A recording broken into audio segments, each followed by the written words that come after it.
In the previous panel, there was a great speech by Oksana about the Invictus Games Team Ukraine process of forming a whole new model of cooperation. And we, in the non-governmental sector, actually pay tribute to them because they were the pioneers in creating a new scheme of cooperation. The three-sector cooperation in Ukraine isn't common. We are not used to working in the vision of having a non-governmental structure, a governmental entity, and business all together for the benefit of the client. I would like to present a project that currently almost everybody on the organizing committee is working on, actually, of this conference. It is a project that has been developed by Pobratymy and supported by many other organizations and will be implemented in September 2018. Let this project be an example for our discussion, and I would like to hear your vision and idea after it. So, what is a Veteran Hub? It will be an administrative platform for the key service providers in the non-governmental sector. What we have seen in the past 4 years is that as a result of critical need, many service providers have emerged. They have shared their experience, they have gained expertise, and they're now providing services all around the country. But the problem is the support is very unorganized, the support of these organizations. Due to this fact, there are plenty of services, plenty, and the veterans don't have access to them. It's very hard to find information on the services required. It is very hard to access 3 to 5 services required for a veteran's transition process at one day. So the main aim of this project is to make services accessible. We want to keep the identity of each and every service provider, but giving them the administrative opportunity to cooperate in more quality and to give the veteran an opportunity to get all the services under one roof, or at least get the information about how you can access the service with the least emotional threat to yourself. Because again, we all can see that communication with governmental entities is still complicated in Ukraine. It is still a long process to go. We still need to find ways to learn to hear each other through this whole and big bureaucratic system. You have seen this picture before yesterday of how services are now being accessed from the governmental sector. So what we decided to do about it? We decided to create a Veterans Hub as an administrative platform. It will hold physically all those organizations that are providing the best services at the moment and information on all the others connected to the electronic system. This electronic system will be done in cooperation most likely with the Kyiv City Administration on the pilot project level. The Kyiv City Administration is currently negotiating with us on the terms of such a cooperation. Thus, we will be able to inform a veteran about all the services existing there on the governmental level, non-governmental level, and all the propositions they have from business for employment, training, consultancy.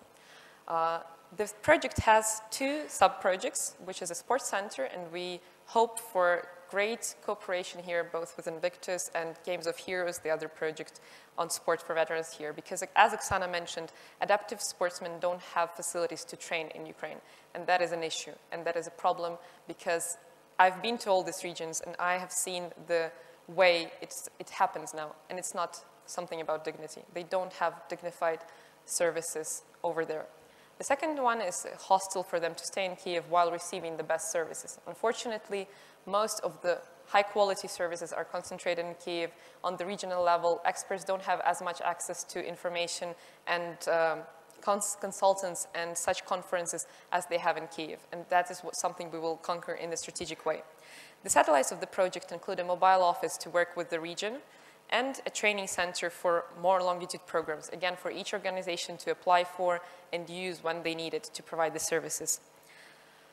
The Veteran Hub will be open in September 2018 here in Kyiv. This is actually the image of a building where we will be situated. It's not in the city center, but it will be at the administrative platform, so not required actually to be the central part.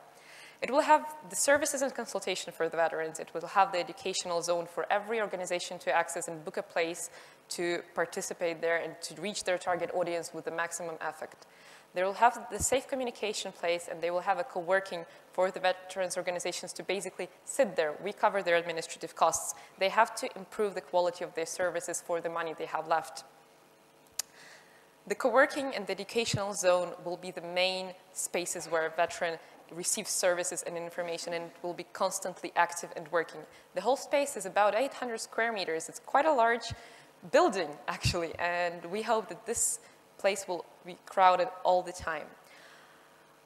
There is an electronic informational system that we will reach out to you with for your information, for the services they can access not in Ukraine, because we believe that as much as we have grown now in the sphere of Veterans Affairs, we want them to get in touch with all the other communities. We want our veterans to have access to the community of the veterans in the United States, Canada, Denmark, the Netherlands, in Korea, wherever you are ready to communicate, let us know, and we will include this information to the veterans, for the veterans to access from the electronic system. It will be a mobile app and a web page where all the entities providing services will be able to get their information in, and it will be our task to connect them to the target audience and for the target audience to understand them as best as possible. It is a bigger solution. It will allow us to collect data. Most of the data you have heard from Ukrainian parties in the past 2 days is anecdotal. That is the sad truth of this story. We know only the one fact, 320,000 veterans approximately. We have no idea about the statistics. We have no idea what is happening in the community. We tell you the approximate age of our target audience. We don't know. We don't know their marital status. We don't know their health. We don't know whether they require services or not. We cannot track the quality of the services that are being provided because there is no track record. This electronic system will allow us to give a veteran opportunity to mark how well he thinks the service was provided, to give a subjective mark to the service, and for the organization to mark the quality of and evaluate the quality of communication with the veteran. Because, as mentioned in the previous panel, we do have people who aren't as honest about their veteran status. They aren't as kind in communication with the service providers, and we need to track that as well. The Veteran Hub role here will be to mitigate the conflict. If we see that the level of an organization or of a veteran in the electronic system is going down, it's our task to reach out to them and find a way to mitigate this conflict and help them from a project level to rise from the conflict situation they're in. This information from the data will be passed to the legal department, which Lesya Vasilenko, who you've already met, is leading. And from there on, it will be passed to the government to give them an evidence base for all the legislative things they are doing, to make the services even more qualified, to make the services even more connected to the reality than we imagine them to be. I believe that this data is crucial at the moment for our sphere. We need to find out who our veterans are because, as Dan said, it's not a problem of 1 year. It's not something that we can solve. It's something that we need to learn to live with. It's something that we need to learn to understand, and to understand we need to have data. We need to have something to work with. And here, your international experience is crucial to us. We need it. We are looking for it. And that's basically why we're invited all of you here. And that's why we're coming to your conferences.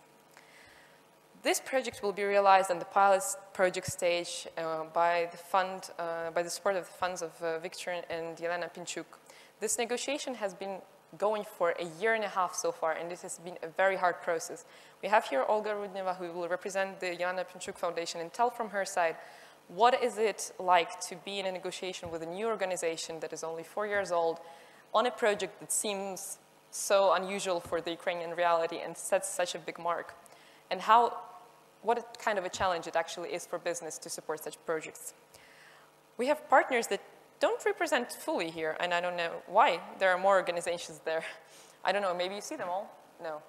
Sorry, there are 7 organizations that are in our prior partnership, and there will be much more on the secondary partnership, those who won't be situated in the hub, but will have the connection to the electronic system. Our plan is to open a pilot project with all the satellites in Kyiv by the end of 2019, and by 2021 to open 2 additional projects in other cities under the same umbrella organization, and then by 2027, 7 hubs around Ukraine connected to the same system. This will all be administrative grounds for existing service providers, just giving them the opportunity to become better. We don't want to lose their identity. To my opinion, this is one of the big challenges for us now, for the non-governmental society to unite under the same purpose of making services accessible, for the government to support this initiative and to actually use the information we will be giving them and to give us a request for this information. And on the other side, for business to open up for the veterans to be included in their corporate world. Let me please introduce the panel that I would like to discuss this project with. So Cherie Tham is the Community Integration Director at America's Warrior Partnership. I'm very pleased to have you here, and I'm very sorry it happened so that you couldn't speak yesterday.